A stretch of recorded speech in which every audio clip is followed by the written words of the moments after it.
Are we less than 2 days away from absolute economic Armageddon? According to the president, yes. Well, just listen to recent warnings from President Obama's cabinet members. Kids are going to get hurt. Kids are going to get hurt. That's just reality. There are things that we will not be able to do as well, like secure between the ports of entry on the land borders. There is going to be pain, and the American people are going to be less safe. Cuts to budgets mean preventative maintenance and quick repair of runway equipment might not be possible.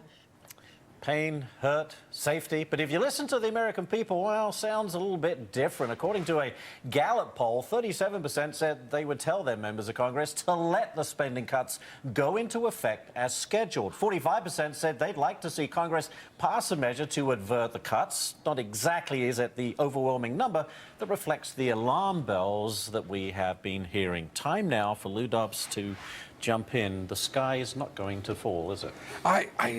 I can't even imagine how anybody would have gotten that impression. Don't you love Janet Napolitano? Land borders. It helped me understand so much better. Land bridge, referring to the borders that she refuses to secure. These are some of the silliest people who've ever served in the United States government, folks. It's that simple. I said on my broadcast last night, I said what we are watching is the most farcical administration that I can recall. It is pitiful to watch, really. Because we're talking about, as finally the Congressional Budget Office came out with a statement on the actual cost of sequestration will be in outlays for fiscal 2013, $44 billion, about 1% of the total budget. And you listen, as we did, to the surrogates in the cabinet of this great presidency, and you would think, as you say, the sky is falling, that the economy will just be destroyed. These folks are going to be held accountable, at least in the public consciousness, if not the public conscience, come Monday when the world is not an entirely different place. This is the height of irresponsibility. We've got Bob Woodward being attacked viciously by this White House because he had the guts to say he hasn't seen this kind of madness in a long time. And David Plouffe, attacking the man. Viciously, I've got to tell you, this is scurrilous what this administration is doing. There's nothing funny about it, and it is an ideological and political attack, which I will say to you, David Plouffe, and to the Obama White House, you will regret. The question on the impact to the U.S. economy. Buried in the weeds this week, Ben Bernanke, Federal Reserve Chairman, said, well, sequestration might shave off 40 basis points, so just about 0.5%. But later in the year, it should bounce right back. It's not going to do a thing. These markets, where are these markets? Sky high. Just showed us. Flirting with all-time highs. 40 points from an all-time high. Investors are telling the administration to... Yeah.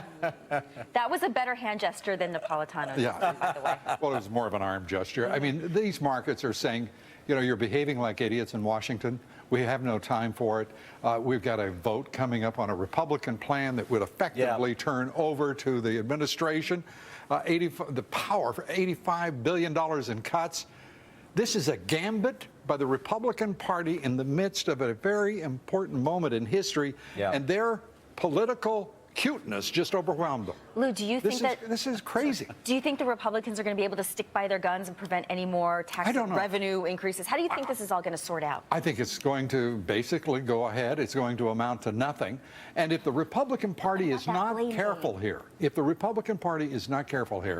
they are going to seal their fate because they are acting with many voices, with many views, instead of one voice and one view and one direction in the national interest in perfect public view. So, and Lou, that has consequences. Is the GOP split right now, as you suggest, with you got the hard right and then the moderates, and there's just no common ground between those two? Yeah, I think actually it's more than conservatives and liberals within the Republican Party itself.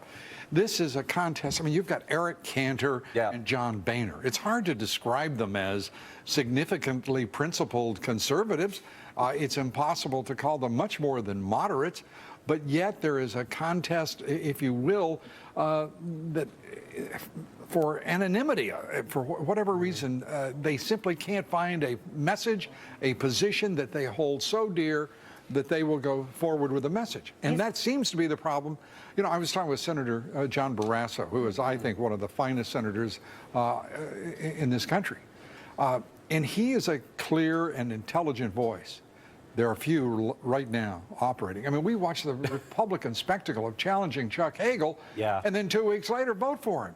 Effectively let him. Only 4 of them did, right? Well, 4 voted for him, but they had to permit closure to be Just a rescinded. technicality. Yeah, a technicality that matters in a sense. Lou Dobbs, thank you as always for being here. Great Thanks, to be Lou. with you Great guys. to see Thank you. you. All right, don't forget Lou. You can see him every day at this time, and of course at 7 and 10 p.m. Eastern tonight. You can catch Bullies author Ben Shapiro on the battle brewing between veteran journalist Bob Woodward, as Lou was just talking about, and the Obama administration.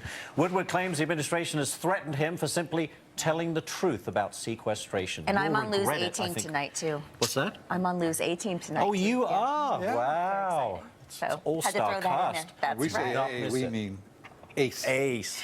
A+ team. I'm shameless, huh? You are, but that's okay. It's such a great quality.